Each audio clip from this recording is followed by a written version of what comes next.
All right, my angels, episode 20, Who the Helly Did I Marry? So now we've got talkies on the car, Say Anything style, which thank you for the ones that had commented that was actually the movie that I was thinking about. Basically holding a boombox, but just playing loud ass music out of the car. Standing on top of the car, wearing a fucking tuxedo with a huge thing of roses, and he's like on the speaker thing being like, baby, please come down. I open the window, I'm like, have you lost your damn mind? And he's like, I don't care what it takes. You need to come down here and have a chat with me. I was like, no, I've made it very clear what my boundaries are. You put all these sunflowers there. You even told me that you didn't want to be with me. What has changed? I can't deal with your whiplashes. I am not trying to have this conversation with you right now. I am not ready to talk right now. You need to respect my boundary. When I'm ready to talk, I will reach out to you. I shut the window. I go back inside. I'm sitting at the table looking at this fucking beautiful little meal that my mom has made me. And I'm just thinking about how I really want to eat the spaghetti, but I'm so mad. I'm so upset. I cannot find the will in my stomach to eat, even though I'm literally wasting away like a freaking 90s heroin chic model, only it's not very chic. And I am just very, very confused. I literally look down at my spaghetti. I look up at my mom. My mom is like mid-bite being like, what do you want to do? And I just start bawling. I'm like, I am so overwhelmed because I feel like I can't make the right decision right now as far as what I'm going to do. I'm feeling overwhelmed because I have to deal with my dogs and the apartment. My mother is here. I can't eat. I feel sick to my stomach. Talkies is outside. I still love him, obviously, but he has betrayed my trust so many times. I can't trust this man. I sit there. My mom's like, he keeps yelling on this freaking speaker thing, right? He's calling me incessantly. Finally, I'm like, you know what? I will go down and speak with him. My mom was like, are you sure you want to do that? I'm like, yes. I know what I'm going to do. I walk down the stairs. In the garage, there was a gate. The gate is closed, and he's sitting right there on the street, standing on the car. I'm like, do not open this gate. I will talk to you through the gate, but I will not have physical contact with you. He's like, okay. He gets down. He's literally like this, right, against the bars, and we're face to face, and he's looking at me. And this man, in all the years that I have known him, has never cried in front of me, you guys. Ever. Ever, ever. The man was emotionless. I don't even think he had tear ducts at that point. And he has watery eyes. And he's looking at me and he's like, I know that I've messed up so many times. I cannot tell you how sorry I am. I love you. I want to work on this. I'm sorry things have gotten so hard. I just got very stressed and overwhelmed with the restaurant because of the fact that I haven't been able to have any days off. I feel like I'm being overworked. I lost my mind a little bit. I was just like needing some comfort, and Veronica was there. I'm like, what happened with her? He's like, nothing happened.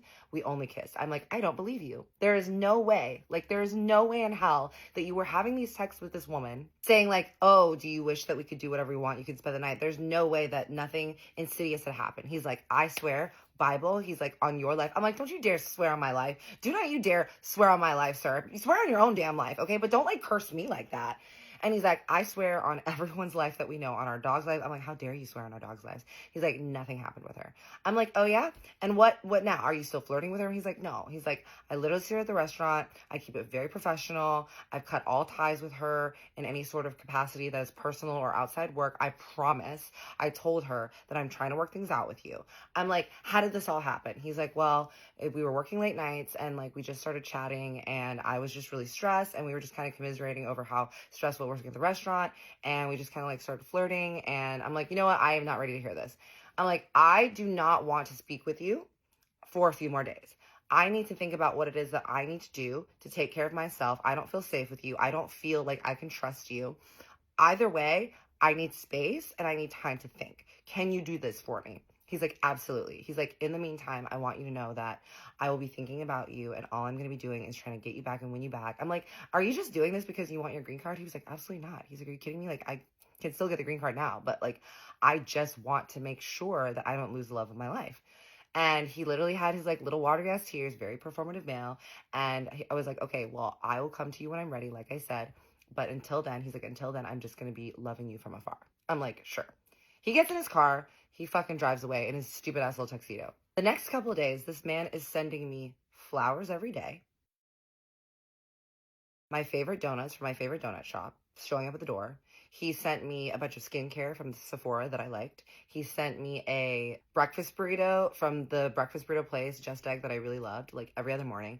And he was sending me a good morning, I love you text in the morning, text all through the day telling me he was thinking about me and how he can't wait to rebuild things with me and how he's going to do everything he can to be the man that I deserve. And then in the evenings, he's texting me good night and I love you. I'm not really responding. I'm being very neutral.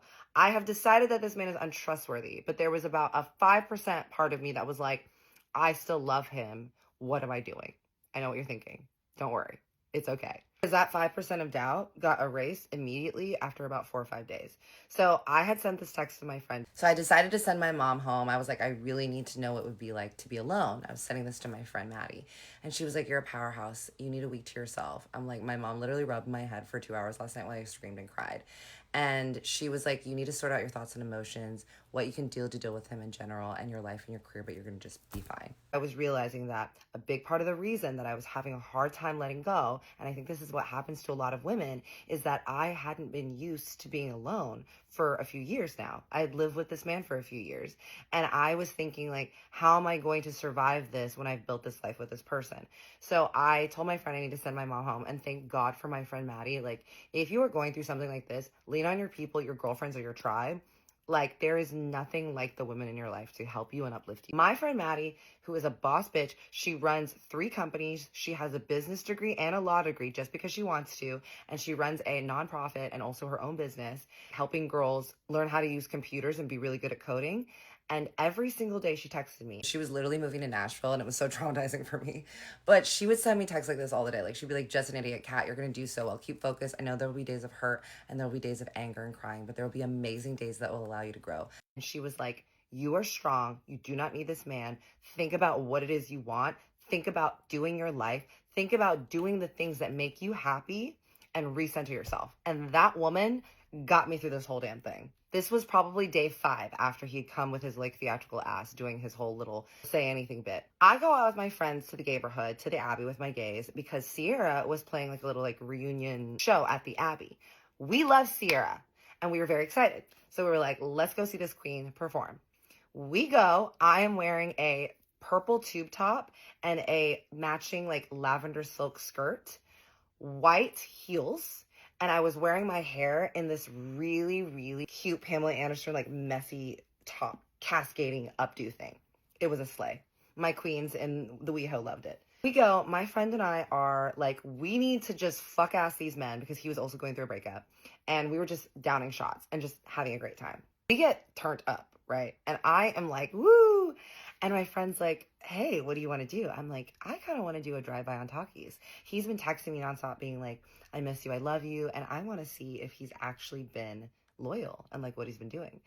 And he's like, okay, let's do it. WeHo is really close to Beverly Hills. It's about, I want to say 11 p.m. and I knew that Takis was closing down. So I wanted to do a little spy action with my friends and see if like Veronica was also working and if he was, you know, finagling with her. We drive up. I look into the restaurant. The restaurant is like basically closing down and I don't see him anywhere. And I'm like, where is he? And I'm kind of like thinking about it because at this point I had removed him from my Find My Friends. And so he had removed me like when we had gotten to our whole thing. So I couldn't see his location.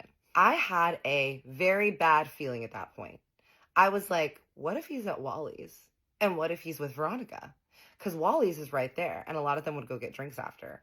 And so I turned to my friend. I'm like, we should go check out Wally's. And he was like, all right, bet, let's do it, girl. We walk over to Wally's. And the way that it's set up is when you walk in, there's all these stone shareable communal tables. And then there's like seats. So they're like 4 tops. So you walk in, it's a wine bar. So directly down the hallway, there's a bunch of wine that's all like head to toe ceiling. And then there's these stone tables on either side. We walk in, you turn the left corner to look around to where the bar is. You turn and look, and directly right there, you can see the people that are on this side. But if they're sitting with their faces towards each other and you walk here, they can't see you. I walk, we turn the corner, we're kind of sneaking around, and immediately I just recognize old Taki's arm with the tattoos, the side of his face, and fuck ass Veronica with her long ass dark hair and her ocean blue eyes, and they're sitting across from each other having whiskey. And I saw red. This diabolical man had just texted me 30 minutes ago while he was still sitting with her that he loved me and he couldn't wait to work things out. And before my friends could even grab me, because I was under the influence of many, many adult drinks, I marched my little ass over there with my click-clackety heels. I'm walking past, right? So I walk this way into the place. There's a table here with 4 people. The table that Taki's at is right here. So you can't really see me when I'm walking past this table. As soon as I pass those people, I see Veronica, who is facing me, and Takis is to the side, so he can't see me. And the look on her face was like, oh no, the second coming of Christ is here. The rude awakening, the second coming, the Holy Trinity. She knew they were fucked. And her face indicated to him that something was wrong. And he did not look over fast enough, you guys, because I zipped my little ass over there. I grabbed his whiskey on the rock that had a big ass rock on it. Thank goodness. We love a big whiskey rock, you guys. Never had I realized in my life that a big whiskey rock sitting in the middle of this beautiful brown liquid in a square ass shape would be like a lovely brick. And I hurled that drink and that brick into his face so hard that the ice hit him in the eye. He went, oh shit, ducked his head, and was like in so much pain. Everyone in the restaurant on that side has stopped. Everyone's like, what the fuck? Veronica's looking at me. He's like, oh my God, ow, he's literally injured. And I just looked at him and I was like, you are disgusting. And I looked at Veronica and I said, I don't know what this man has told you. I do not know the lies he is telling you. I do not know if you're doing this because of power dynamics, but I just want to let you know that he texted me 30 minutes ago that he still wants to be with me and he wasn't chatting with you anymore. And you as a woman, I would think that you would know better. I would expect more from you. So do what you want with that information, ma'am. And I marched my little ass out of there. I walk out the door. I'm like hyperventilating. My friends are like, oh my God, they're so happy. They grab me, we jump back into my friend's Lexus, and we're driving back, and I'm in the back, and I'm just like, so sad. My friends are literally cheering. They're like, you're a queen, you're a boss, blah, blah, blah. And I'm just sitting there, not saying anything, not crying, just in the back, just in shock, being like, I am so sad. Can I not trust anyone? This man is chasing after me, saying he's trying to fix things. Meanwhile, he's out with this woman. There was a part of me that really believed him that he really wasn't talking to her anymore. And I wasn't planning on getting back with him, but there was a part of me that was like, oh, I love the thought that he is feeling sad and regretful and that is like feeling alone at night. And that like after he gets off of work, I was envisioning him, you know, walking back to his friend's house in his blue ass fuck ass suit, that one that he had that I hadn't ruined, in his one pair of Louis Vuitton shoes that I hadn't ruined, throwing himself like a Victorian mistress onto his friend's couch and crying his ass to sleep at night, knowing that he fucked up the best thing that happened to him. Not that he was out with this literal 18-year-old at this bar. I go home, my friend's picking me upstairs, and Takis is obviously blowing up my phone. He's blowing up my friend's phone. And then there's a part of me that obviously, because I care about him, I was like, oh my God, do you think I injured him? They're like, fuck him. They were like, we hope you gouged his eye out with that damn ice. I'm like, you know what? Yeah. And they were like, his face was actually iconic. And they were like, her face was iconic. They're like, we're all going through all the tea. We're sitting on my couch. My dogs are all like happy and stuff because we're there and we're kind of like in good spirits. And I'm just like, okay, well, now what's next? Because clearly that man's a liar. I am currently in talks with a lawyer figuring out what my rights are and what the process is. And I'm trying to now also get into the mode of, oh, I have to start changing the T-Mobile, changing the electricity, figuring out a place to stay, figuring out what my next moves are. I decide, though, in that moment, because I'm feeling crazy, and obviously that just had happened, I'm like, how long has he been hanging out with her? What is he doing with her? I'm like, we need to find her Instagram. My friends are like, hell yes, let's find her Instagram. Because I had tried to find it before, but I couldn't find it. I'm like, we got to find her Instagram. We got to figure out what's going on with her. Previously, because I had her phone number, because of the screenshots that I took off of his watch, I had looked her up and I knew her first and last name. I looked up her first and last name through Facebook, Instagram, and all the channels, but I couldn't find her Instagram because clearly it was under a shortened name or like a little nickname. So then I was searching through all the hostesses, all their accounts, trying to find Veronica. And I could not find anyone anywhere. And then my friends were like, wait, do you know if she goes by Veronica? And I was like, wait, that's a really good idea. She probably goes by like a nickname. We were like, okay, what are the nicknames for Veronica? And we're like, oh, Ronnie. So then, like little detectives, we each of us, there's 3 of us, including me, we're on our phones and we're looking through all of the lists of all the people that I have connected to the restaurant, all their Instagrams, and now we're looking for Ronnie in their friends list. And lo and behold, we find her. We get on my friend's phone and we are looking through her stories. And we see that she was obviously at Wally's with my fucking man, well, ex-man now, there. But then they were like, girl, they scroll back. And that morning, during the time when Talkies was texting me, I love you, that morning, Veronica had posted a video at the Equinox in Beverly Hills that Talkies would go to before work, because I was going to the one in Hollywood because it was near our house. But he would go to the one in Beverly Hills. Her there in a mirror shot, and clear as day behind her at the squat rack was good old Talkies. And I literally screamed. My friend literally was asking me, is he still talking to her? This was that morning. And I was like, no. And she was like, well, just keep busy. I'm like, clearly it wasn't a day thing, though. It happened over time. And she's like, yeah, I know, I would feel the same. Just keep your space. You need it too. I was like, oh, so he's full on dating her. He used his guest pass to take this woman to go work out with him. Then he takes her to work in the car that is co-signed with my name at the job that I helped him get.